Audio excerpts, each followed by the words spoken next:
Hello and welcome again guys to another episode. Today we start off with a little bit of a more relaxed day. We do see some really cool hyenas sightings a little bit later, do see a quick lion, and then at the very end we see very interesting behavior from an elephant that is trying to get to the roots of a tree. So I hope you guys stick around to watch it. Leaving Skukuza, we slowly make our way down to Lower Sabi. It is going to be a little bit of a relaxed day as we don't have far to drive, so we just take our time, driving slowly and enjoying whatever we see along the way. After seeing some really interesting sightings like a Speaks, hinge-backed tortoise and a squawko heron, we moved on and found this troop of baboons eating right next to the road. This is not an uncommon sighting, but it was really cool to see their behaviors. They were slowly but surely making their way on the move, going from bush to bush, and more were coming out of the underbrush where we didn't see them to come and eat. This footage isn't fastened at all, they just eat this fast, which is very funny to see. It's like they're scared that someone else is going to eat the food right out of their hands. This is a little plated lizard, which is very uncommon to see randomly in the bush. You usually see them on mountainous areas or at picnic sites. He was just laying like this right next to the road, basking in the little bit of sun that there were. As you've probably just seen in other videos, my family is definitely some really big birders. And although the pied kingfisher is definitely not something that is uncommon, so close right next to the road, probably within 2 meters of the car, this one was sitting. So we definitely had to stop as my dad wanted to get some really good photos.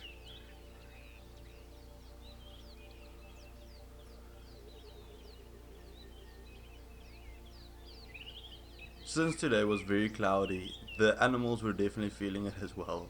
We got up to this herd of Bluewildebeest and they barely even budged as we approached them. The babies just lay there still sleeping and dozing off. It was very cute to see and we were really enjoying them for quite a while they were just standing around doing nothing.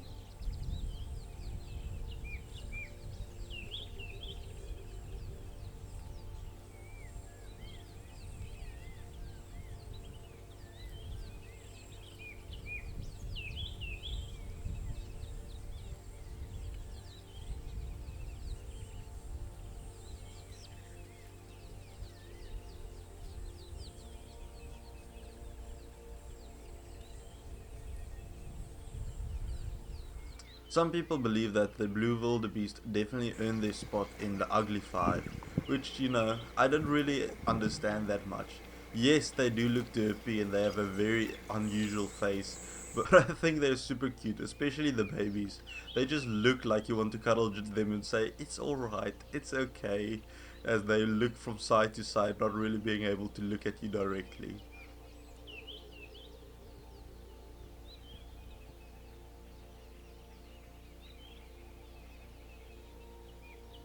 Literally only a few meters away from the wildebeest, we saw this beautiful Steppe Eagle close to the ground. It is an eagle that you do see quite commonly and it's not a rare sighting by any means, but it's so beautiful. The thing that shocked me the most is actually to see how big it is. It is so funny to see them up in the trees all the time, but then once they're down on the ground, you having a reference point of how big they actually are, you're just absolutely amazed.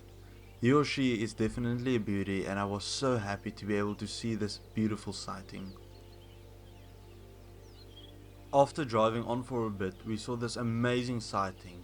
We saw the snake in the tree and we couldn't make out what it is. Upon closer inspection, we realized it is a boomslang, or in Afrikaans a boomslang. And she was gunning for this chameleon. By the time we saw her actually get to the chameleon, she already had it in her jaws. It happened so fast and she was so efficient with it. It was an absolutely amazing sighting to see. She basically just stood there for about a minute or two. She basically just sat there for a minute or two, envenomating and making sure that the chameleon is fully paralyzed before she started dragging him out of the tree.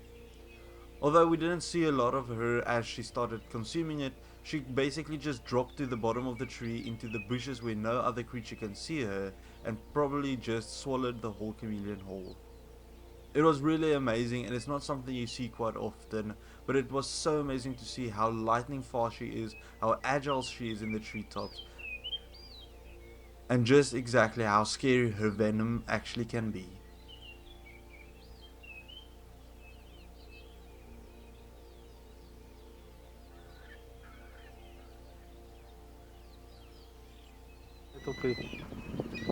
Now, something very interesting that a lot of people will probably just drive by is this.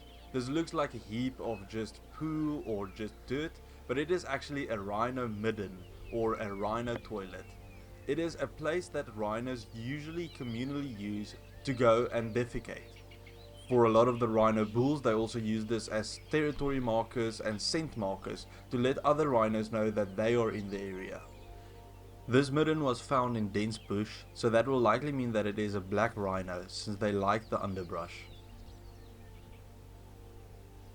As we were driving, I just randomly saw these little brown dots on the rocks. Then I realized that it is baby lion cubs. Although they're not babies, they are actually more like pre-teens, they were still very cute to see. But this was still cute to see, and we probably only spent a few minutes with them since they were very far away.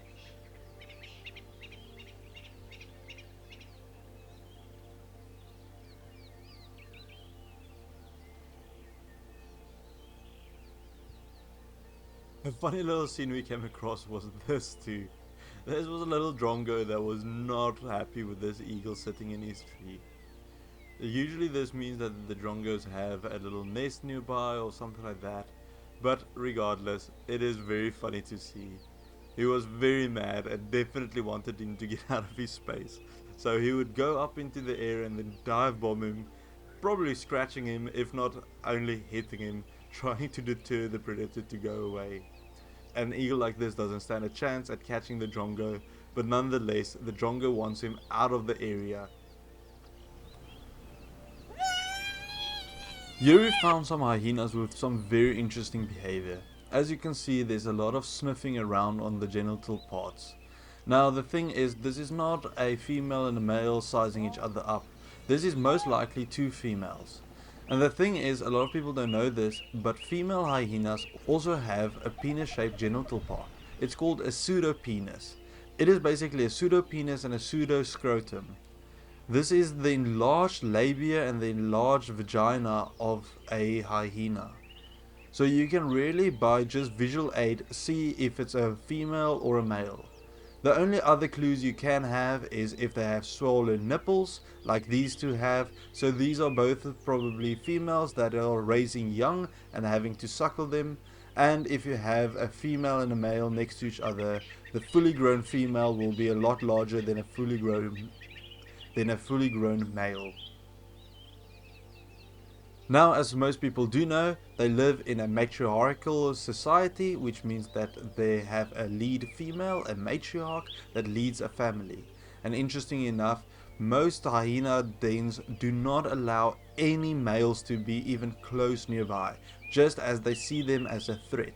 So most of the time, if you do see a male nearby, it's either still a young that hasn't left the den yet and is still being reared, or it is a male that the clan has gotten used to knowing and know is not a threat, since the dominant female is probably mating with him.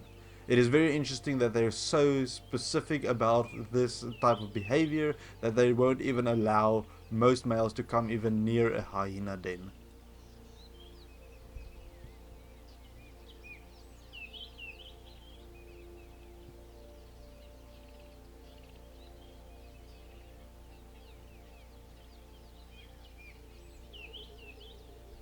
Now, as you saw earlier, there was a bunch of sniffing of genitals that was going around, and that is basically how they keep their hierarchy. They have sense and they recognize sense, and so they can keep their hierarchy, being the dominant matriarch, her sisters usually, and then cousins, aunts, etc. going around. And as you can see here are the pups. These pups will most likely be the matriarch's pups. It could be one of the other females, but most of the time it will be only the matriarch that is allowed to breed right now. However, it is not uncommon for other hyenas to also have pups in the same time, so then the matriarch can't really determine which is hers and which is someone else's. The nice thing about the hyena clan is that all the adult females take care of all the young. So whether there's only one female at the den or 20 females at the den at the time, the females will make sure that all the pups are being fed and being taken care of at the time. Another interesting fact about the matriarch system is that they go by lineage. Usually it is only the daughters of the matriarch that will become the new matriarchs. It will be a lineage thing that can be traced back quite a long ways using genetics. However, it can happen that the matriarch dies and then her daughter is not old or strong enough to take over, so another member, again usually a sister or a cousin, will take over. So as you can see here, these little babies are definitely different ages, so this can be different years that the matriarchs or some of the other females got the young and they are being reared together. You can see there is a little teenager, there's a prepubescent one, and then there's little ones that just came out of toddlerhood and they're all playing around for this scrap of meat. Now, like I said, this won't have any nourishment for them to actually eat, but more than likely it is there just for enrichment purposes. So that is why she's pulling back out the skin again, to make sure that the pups can play outside and they don't stink up the hole, because it's not there for them to consume, it's there to just lay around and play with.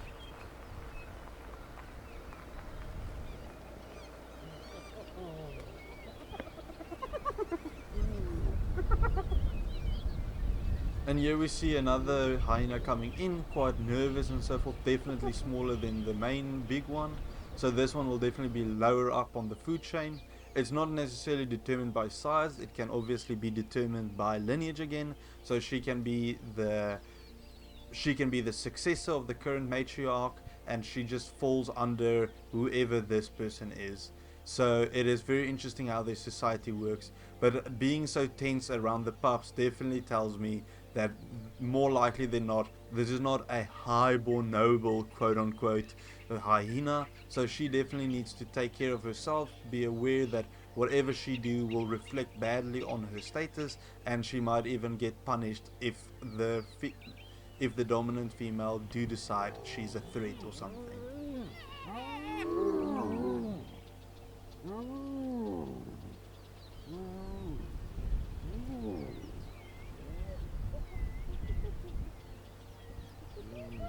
No, hyena behavior is so cool to me. I always love learning about them.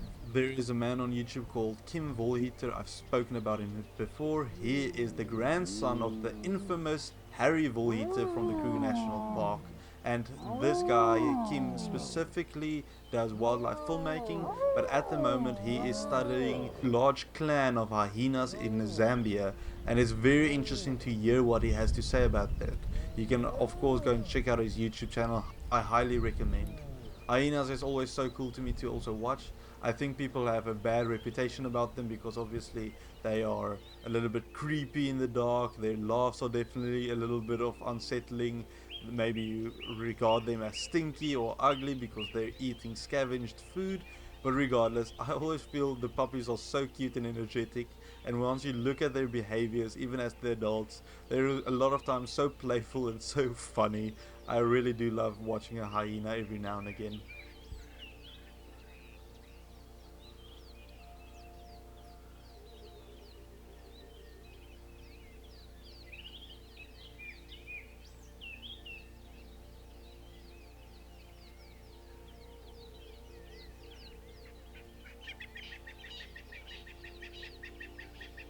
After a quick break of not really seeing a lot and watching these little piglets run around and just play searching for food, we decided to move on.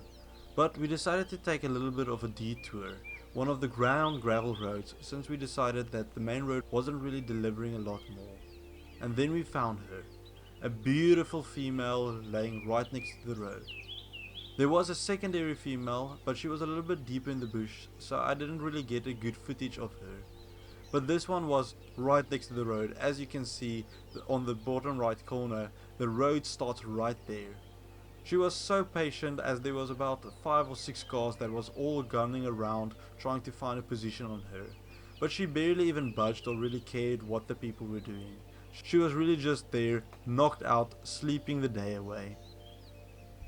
It's always nice to see a beautiful maned lion, but every now and then, even just finding a sleepy lioness out in the open is something spectacular to behold. These big cats are really a phenomenal sight.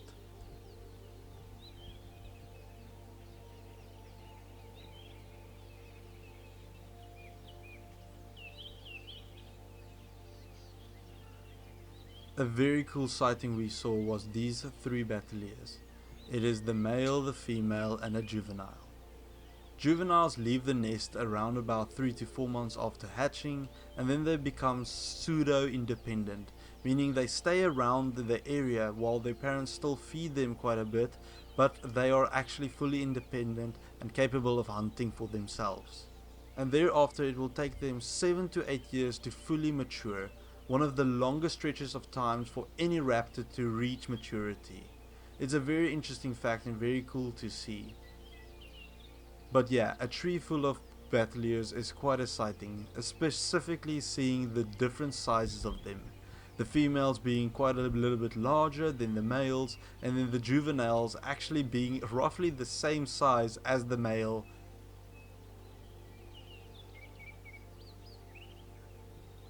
A very interesting fact about Batelleurs are actually the way their wings are shaped, and their tails specifically. A lot of people have noticed it but don't actually know exactly what's going on. But once a Batelleur flies, they have one of the largest wingspans for their body sizes in the raptor kingdom. This is done specifically for the fact that they are one of the furthest reaching aerial gliders in the raptor kingdom. They can reach up to 400 kilometers in one single day, meaning that they need to have a lot of energy left over to be able to still hunt. And this is done by actually conserving energy while flying. By gaining longer wings, they also reduce their tail to ensure that they have minimal drag, making sure that they're even more energy efficient. But if you look closely, even in these videos, you can see that the juvenile actually has a longer tail than the adults, and the reason for that is actually for their protection. Since they don't need to glide that far to reach food yet, they just need to learn how to control their balance in the air and not fall over or dive down anytime they reach high altitudes. So they have a longer tail, and as they reach the full maturity after 8 years, getting that beautiful plumage, they also lose the long tail to make sure that their flights are more efficient and they can glide for further distances. Now we came to the highlight of the day. This is not something you see every day, but it's something very cool. An elephant truly demonstrating their strength. We were slowly making our way to camp when we saw this bull right next to the road, just chewing away. But then we realized that this was not just chewing away at whatever was on the ground. He deliberately pushed over this tree and he's eating at its root. It's a very cool spectacle to see, and it's so cool to listen to, just hearing him crunch down on every root, ripping the things off and just kicking the mud around. We were very fortunate to get this close to him while he was doing his business. Not only do elephants not always like to have people around, but especially this one. If you look closely, you will see that he is dripping from his genitals. There's some type of sweat or teardrop looking things coming off the side of his head. That is usually a very good indicator that he is in must, meaning that he has high levels of testosterone and he's not necessarily thinking like he usually would logically. This is usually where experts would say, okay, now you need to keep an extra amount of space between you and the elephant, because if the elephant gets irritated by you, there's a definite chance that he will charge you. But this bull was so relaxed, we could see in his eyes that he couldn't care less about us. He was really just focusing on chewing that succulent roots, and he was enjoying it so much. Just look at those eyes, barely open, just there to make sure that he stays awake.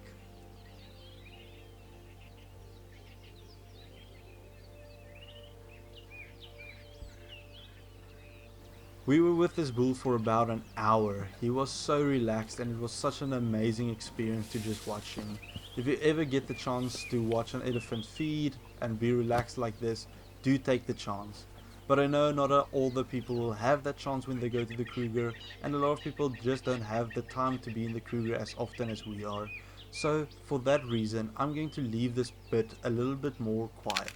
I don't have a lot to commentate on it except the fact that the elephants eating this way is quite a common sighting, and you see it with bigger trees as well, where the bigger bulls will actually break down even bigger trees like marulas and other thorn trees to get to the roots.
And so this big boy had his fill, and he decided to wander off back into the bush, probably looking for his next victim to push over.